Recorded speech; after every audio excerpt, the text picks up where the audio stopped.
Crawford completed the rehearsal in less than an hour. He listened to the orchestra run through its selections, okayed the song the guest vocalist had chosen, then finished up with a long dialogue between Spud and himself.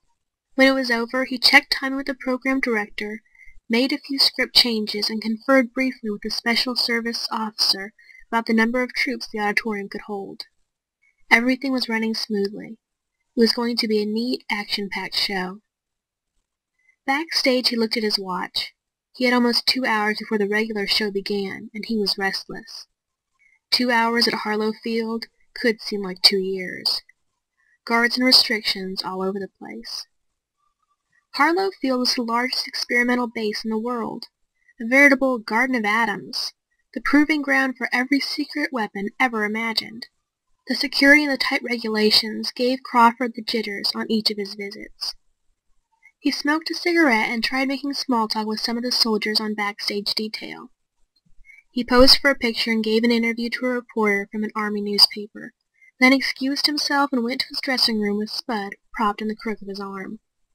He was used to it now, the applause, the audiences, the pictures, the autographs, the fuss. Everywhere the response was the same. They had either seen him in the movies or on television or in the nightclubs where he first broke in his act. Now they wanted to establish an identity with him, to touch the merchandise, to stand close so that they could write home about the visiting celebrity. Crawford was a realist. It was all part of being a name. It had taken him just 5 years to make the big time.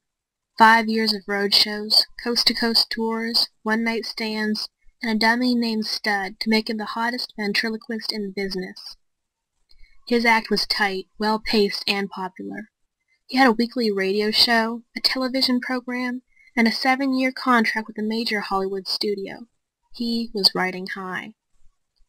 Still, he hadn't forgotten the soldiers. 2 months each year he took time off to travel the USO circuit. His agent tore his hair, reminding him of the financial losses, but the USO had given him his first break, so he had always answered their call. He liked enthusiastic audiences, and the cheering of laugh-hungry men made him happy. Entertainment was his business, and he enjoyed exhibiting his talent. The wider the audience, the better he liked it. His dressing room was located back of the auditorium. He closed the door behind him, put Spud on a chair, and began getting out of his rehearsal clothes. He lit a cigarette and looked at himself in the mirror. He was tired and needed a shave. In the last week the pace had been fast. The USO tour still had a few days to run, but he was looking forward to its end. A vacation, the luxury of relaxation, would all be his then. He opened a drawer of the dressing table and pulled out a bottle of scotch.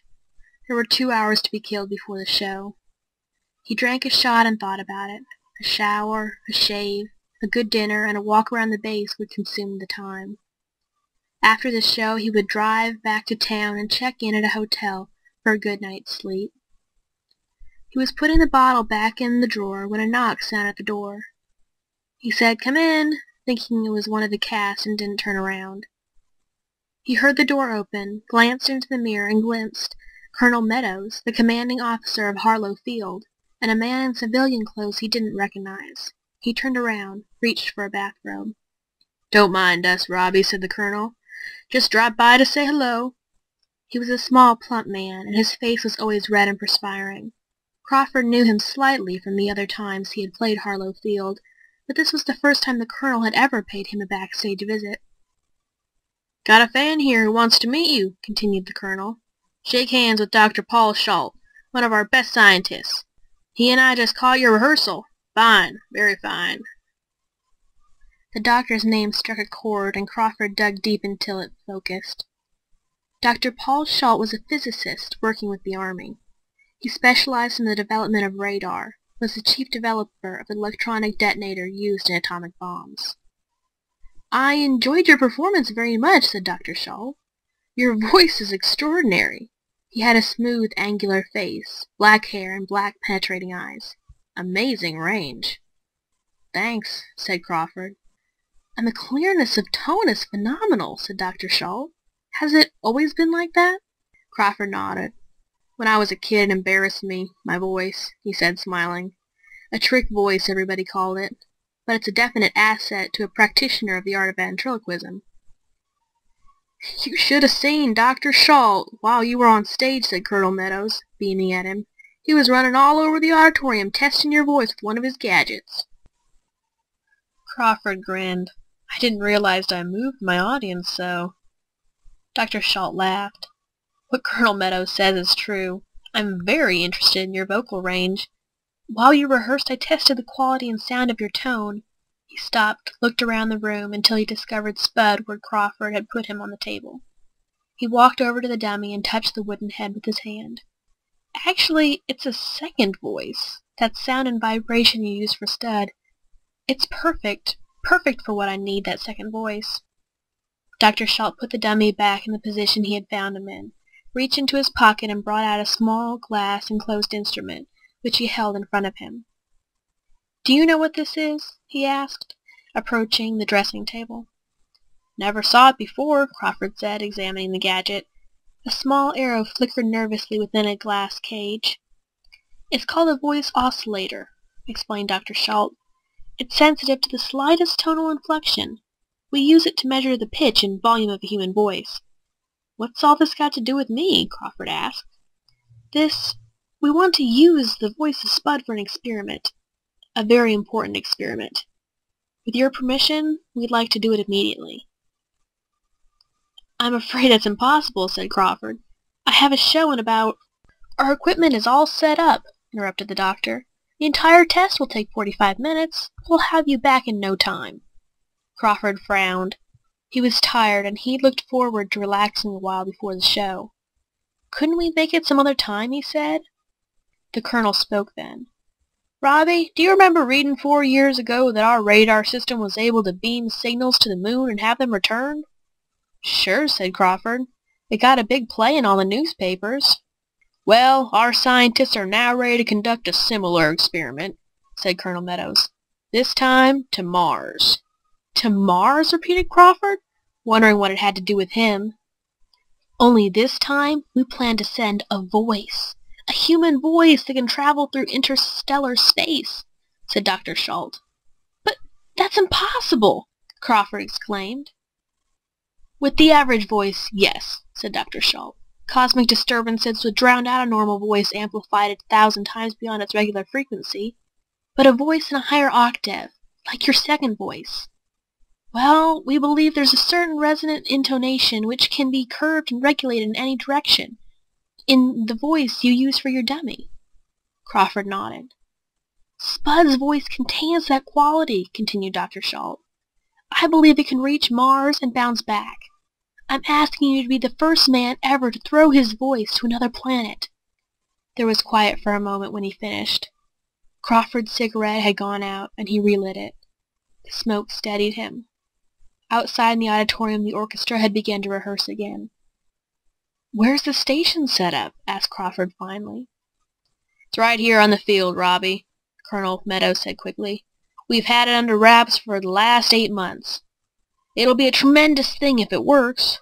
Crawford dragged on his cigarette a last time and stamped it out. He walked over to Spud, lifted the dummy into position in the crook of his arm. "What do you say, Crawford?" asked Dr. Shalt. There was a note of urgency in his voice. "I don't know," said Crawford slowly. "My crazy voice is my bread and butter. Can't you use somebody else? Somebody whose voice isn't his life?" "We've wasted weeks testing every man on this field," said Dr. Shalt solemnly. "The average voice becomes static as soon as it gets past Earth's atmosphere. But your voice can break through. I've studied every vibration, every quiver of it. It bends and flexes with each cosmic pressure. You must let us try." Crawford looked at Colonel Meadows. "Robbie, I promise you there's no danger involved," the colonel said. "There's been a great deal of time and effort put into this project, and we'd like to see it work. This week Mars and Earth are the closest they'll be for the next 3 years, so it must be done now. It's your duty to help in this important project." Crawford nodded. The matter of patriotism and duty had not occurred to him. "Of course, Colonel. I'll be glad to help." He looked down at the dummy. "What do you say, Spud? Want to be the first voice to reach Mars?" Sounds crazy, came the high, squeaking reply. but it ought to put us in the history books. Spud's glass eyes shifted to the other two men in the room, and one lid winked. Calling Mars, this is Spud O'Malley, old Quiver Voice himself, coming in for a landing. Good, you'll do it, said Dr. Schultz excitedly. And if we succeed, the publicity will be worldwide. Sure, said Crawford. An actor likes publicity. But are you sure my voice won't be strained? I'm sure, Dr. Schultz said. You'll be talking into a microphone in the same tone you use for a broadcast. Nothing more. How long will it take? Asked Crawford. Dr. Schultz checked his watch. 15 minutes for the voice to reach Mars and 15 minutes for it to return. He took out a black notebook from his jacket pocket and began to outline the plan, while Colonel Meadows put together a call to the laboratory. Spud's voice was to be relayed directly to a giant amplifying unit, which would project it into space. Those regulating the voice in the control room would hear nothing but vibrations because of the high frequency it would immediately attain while passing through. Only on its return from Mars would Spud's voice become audible on Earth. It sounded fantastic, but Dr. Schultz spoke of it as if it were a certainty, and Crawford knew he was recognized as a great scientist. A few minutes later, Colonel Meadows hung up the phone.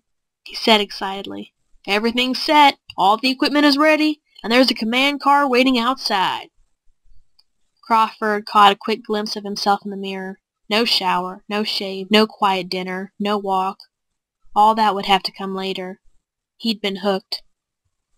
"I'm ready any time you are," he said. He folded Spud in his arms and followed the two men to the door. They did not speak much in the car.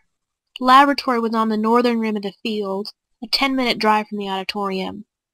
Approaching the building, Crawford noticed the high radar towers and the steel fences surrounding its frame. They rode past 3 different guard posts and numerous military policemen before the car halted at the main entrance.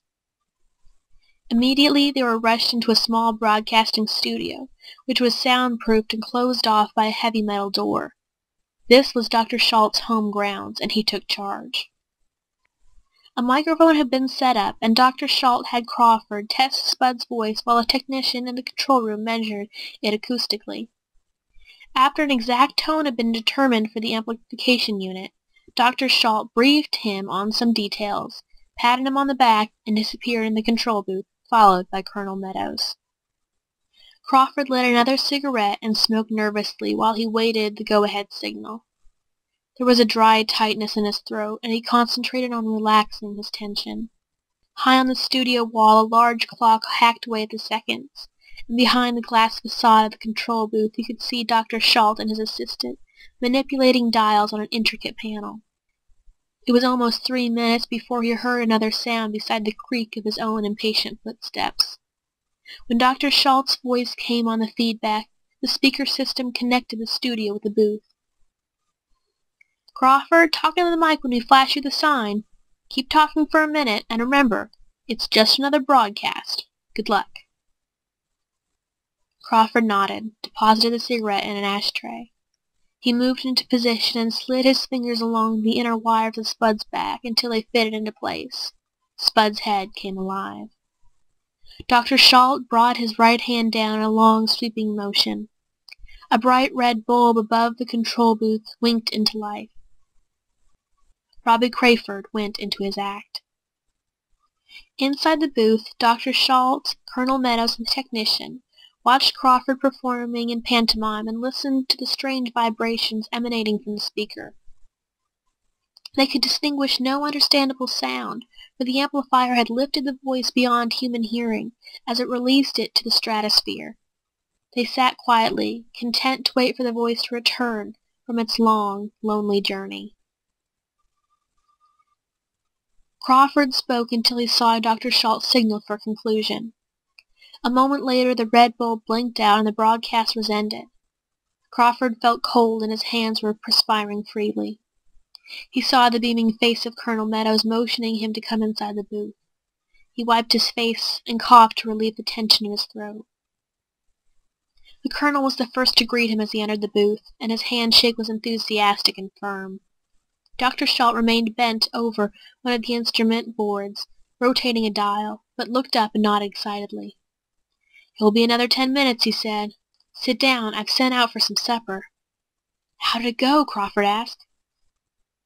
Good, good. By now, it's halfway to its destination. An orderly came in with a tray of sandwiches and coffee, and for the next few minutes they ate and Dr. Schalt described the intricacies of the operation. The technician stayed glued to the receiver, earphones resting lightly across his head. After 10 minutes, Dr. Schalt stood up and looked at his watch. It's time, he said. Turn up the resonator. He moved closer to the receiving set as the others gathered around him. The low hum of the monitor signal became louder as the technician switched on a new lever. The static emerged from the speaker thickened, obliterating all other noises. Another 2 minutes went by.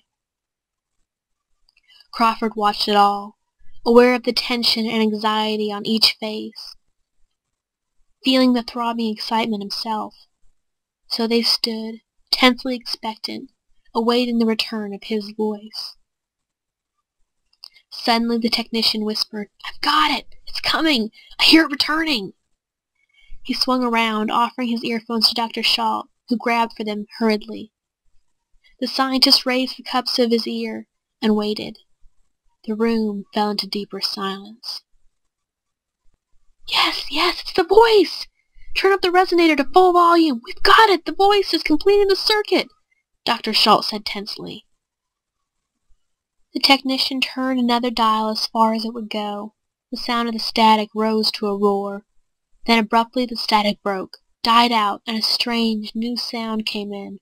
It was Spud! Spud's voice creeping back from a trip to Mars, 35 million miles away. Hello, this is the voice of Spud O'Malley, speaking to you from Harlow Field in the United States of America. My voice is being sent to you by a newly invented amplification unit developed by Dr. Paul Schalt at this experimental base. This is the first time such an operation has ever been tried. We extend our heartiest greetings, our deepest felicitations. It went on, the high, squeaking voice, friendly, humorous, alive, sending back to them the words that Crawford had spoken into the microphone a few minutes before. Crawford studied the faces of the other men. They had worked and planned a long time for this single moment, the realization of a long-pursued dream. Colonel Meadows was rubbing his hands together gleefully. The voice was reaching its climax. Success was assured. History had been made. There was a little silence as Spud finished speaking. The technician reached across leisurely to shut off the resonator. Suddenly, the voice started again. The technician's hand froze in midair. The same high, squeaking tone, the same inflections, the same pitch, but this time it was commanding, authoritative. This is Mars. We have received your voice. We know of you, know your language. We want you to know that we do not like intruders. We want no contact with you. Seek us out no more. The voice was received clearly. It fits our frequency well. We will keep it so that no more communication from you is possible. Let this be a warning. Stay away. We do not want you. The voice stopped, and there was silence again. Then Colonel Meadows chuckled. Very clever, Crawford. You really startled me for a moment. Yes, said Dr. Schalt, smiling. So you made a little joke at the end. Very clever. Crawford's back was to them as he stared at the loudspeaker.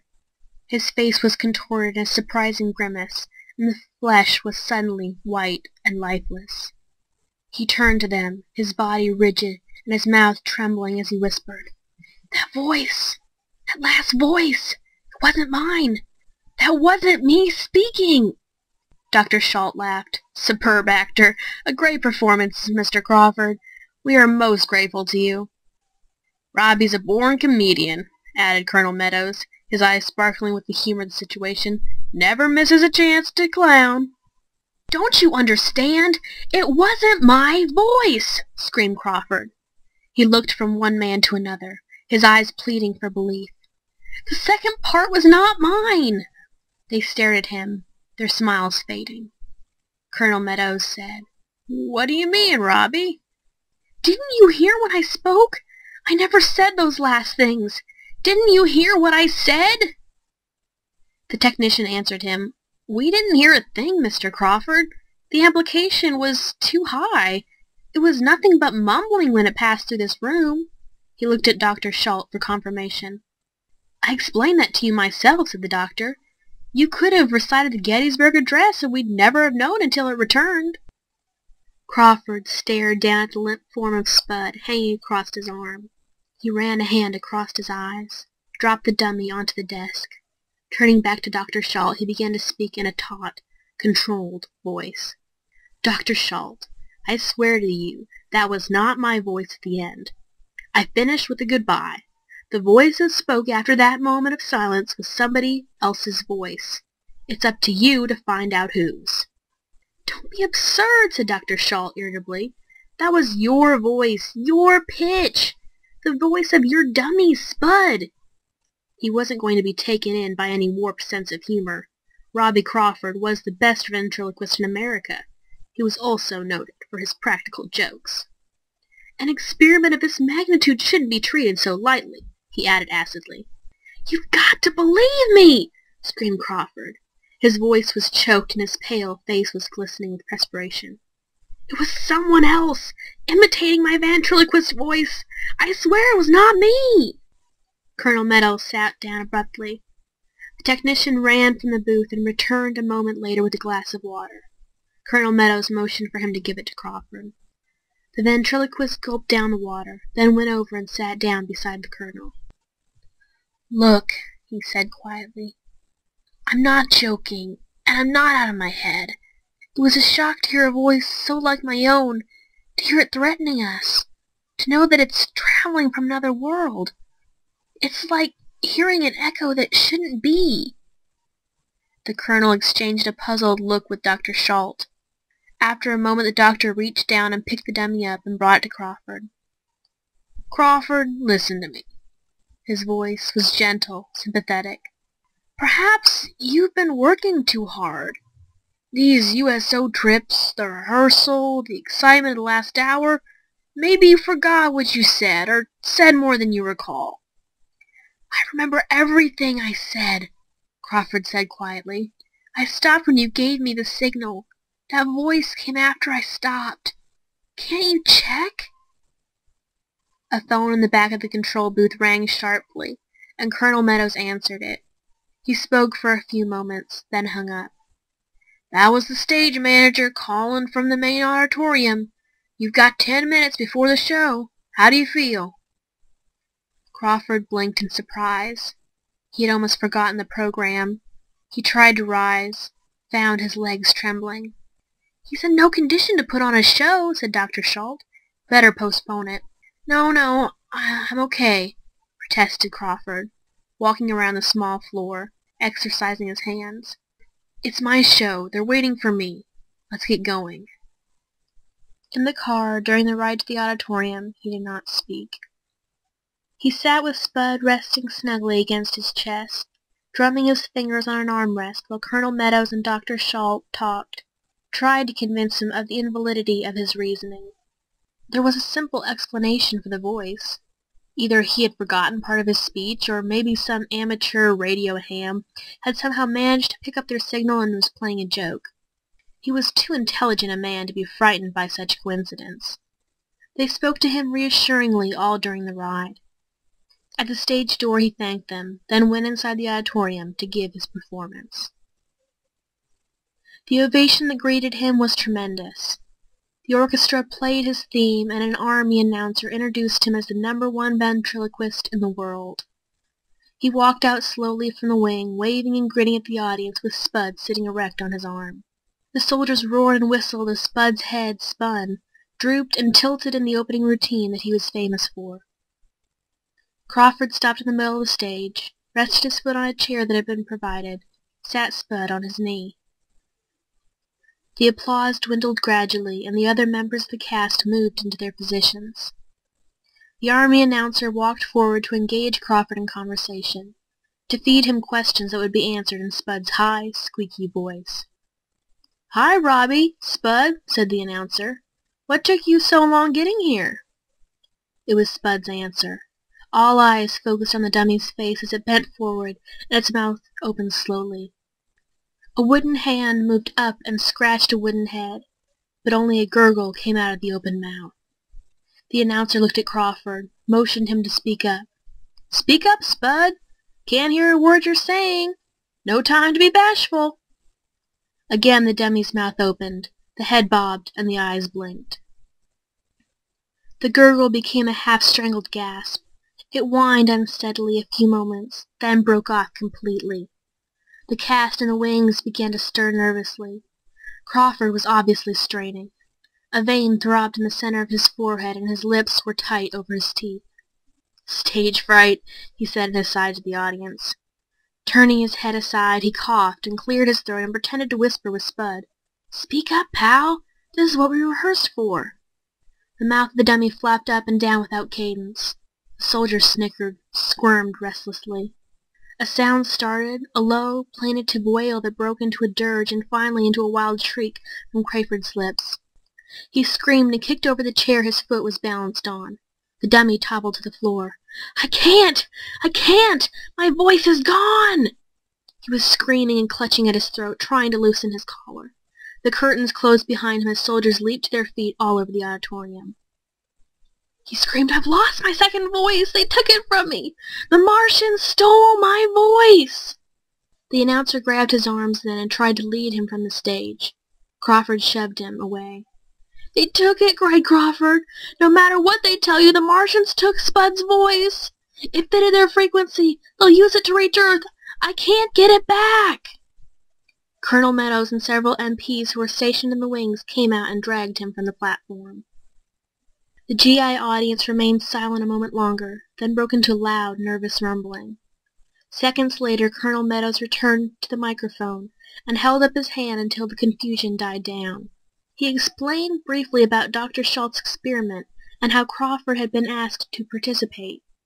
He told how a human voice had been sent to Mars for the first time, and how Crawford had suffered a temporary shock on hearing his voice return from this journey. He assured the audience that Crawford would receive the best medical care, and would probably be back performing at the field in a few short weeks. He asked the soldiers to remain in their seats and let the show continue out of respect for a great performer. The orchestra began the refrain of a popular song, and the guest vocalist appeared wearing a white strapless evening gown. She blew warm, friendly kisses to the soldiers. The response she received was a healthy one. And the show went on.